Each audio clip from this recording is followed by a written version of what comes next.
Earlier we stated the employers are not required to lower standards of quantity or quality under the ADA. You also learned you must first meet the qualification standards required by the employer before you are considered otherwise qualified. This may include such things as possessing the appropriate educational background, employment experience, skill, licenses, etc. The employer still chooses these basic requirements. However, it's the intent of the ADA that these qualification standards will not unintentionally screen you out, or even tend to screen you out, because of your disability. If they do, the employer must demonstrate that the requirements are job-related and consistent with business necessity. This applies to all types of selection standards, including safety requirements, vision or hearing requirements, walking requirements, and lifting requirements, if such requirements exclude you because of your disability. Actual production standards of quantity and quality will generally not be subject to challenge under the ADA. A related situation involves pre-employment medical examinations. An employer is permitted to require you to take a medical examination only after a job offer has been extended. You may be required to take a medical examination, provided all other entering employees are subject to the same exam. Employers may even set physical or psychological standards which will be determined in these examinations. Your failure to meet these standards for some other reason than your disability may eliminate you from consideration. If you fail to meet the standards due to your disability, you will trigger the accommodation process with your request for accommodation. Inability to meet the standards, even with the accommodation process, will mean loss of the job opportunity. However, as previously stated, any medical standards which tend to screen you out due to your disability must be judged to be job-related and consistent with business necessity. The employer must also demonstrate that there is no reasonable accommodation to your impairment which will enable you to perform the essential functions of the job. In addition, the ADA requires that information obtained as a result of a medical examination, including any history of workers' compensation, is to be kept as a confidential medical record and separate from your personal file. Supervisors may be informed as to accommodation requirements and duty restrictions. First aid and safety personnel may also be informed if necessary, and government officials may be informed for compliance reasons.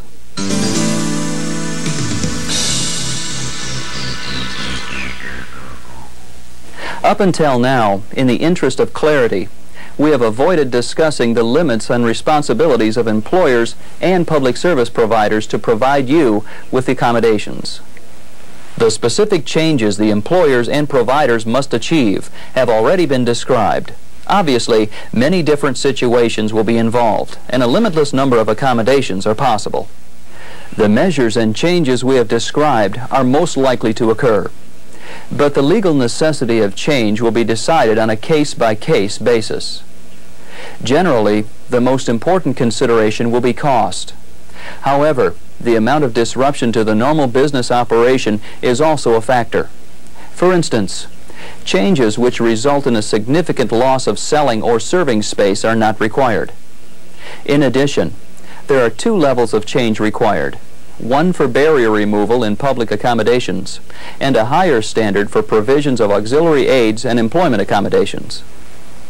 According to the terms of the ADA, barrier removal in public accommodations will occur when it can be easily accomplished without much expense or difficulty. The ADA requires provision of auxiliary aids in public services and employment accommodations when they can be accomplished without significant expense or difficulty. The key words are much and significant. Whether a change involves much expense or significant expense or disruption will depend on the financial strength of the establishment and the nature of the operation. In determining the financial capacity of the establishment, the strength of the parent company is relevant, as well as available tax credits.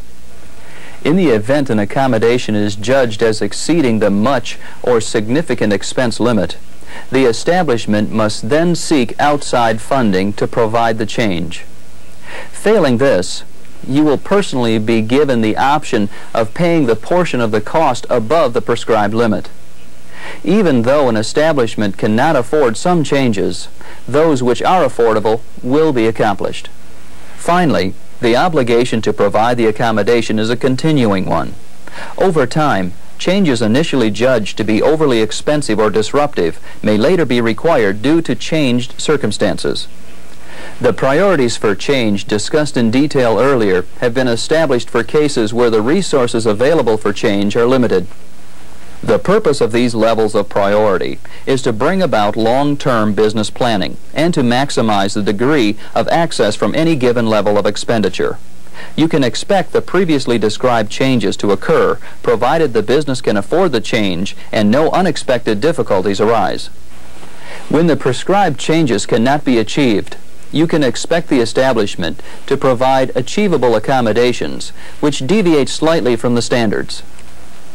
In the event the establishment is unable to afford the change or a significant disruption will result, affordable and manageable changes will occur, and alternative services will be provided.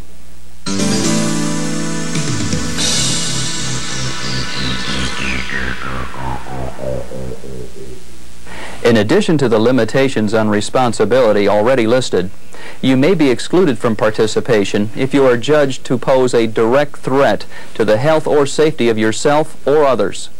Direct threat is defined under the ADA as a significant risk of substantial harm that cannot be eliminated or reduced by an accommodation. The establishment must go through the accommodation process in order to remove the threat. The risk need not be entirely eliminated to fall below the direct threat definition. Instead, the risk need only be reduced to the level at which there is no longer any significant risk of substantial harm. Further, the establishment must make an individualized assessment which relies on current medical evidence or objective evidence. The object will be to determine the nature, duration, and severity of the risk and the probability that the potential injury will actually occur. The potential harm must be based on actual risk, not on speculation or stereotypes. Inquiries into the potential risk of an individual will be limited to the possible risk for a specific job. In the area of public accommodations, lawsuits are possible for businesses of more than 25 employees or $1 million gross receipts as of January 16, 1992. Public services with between 11 and 25 employees or gross receipts of $1 million or less are subject to suit as of July 26, 1992. Smaller establishments with 10 or fewer employees and less than $500,000 gross receipts are protected for an additional year. After January 26, 1993, all public accommodations providers are subject to legal action. Legal action against employers practicing discrimination against you is possible as of July 26, 1992 for employers of more than 25 employees. Again, smaller employers are given more time. Smaller employers become subject to legal action on July 26, 1994 if they have 15 or more employees. All new facilities and alterations to old facilities must now be accessible or face the possibility of legal action. In the area of public transportation, access is required effective January 26, 1992. All new buses or rail cars must now be accessible. Rail systems will have at least one car per train accessibility by July 26, 1995.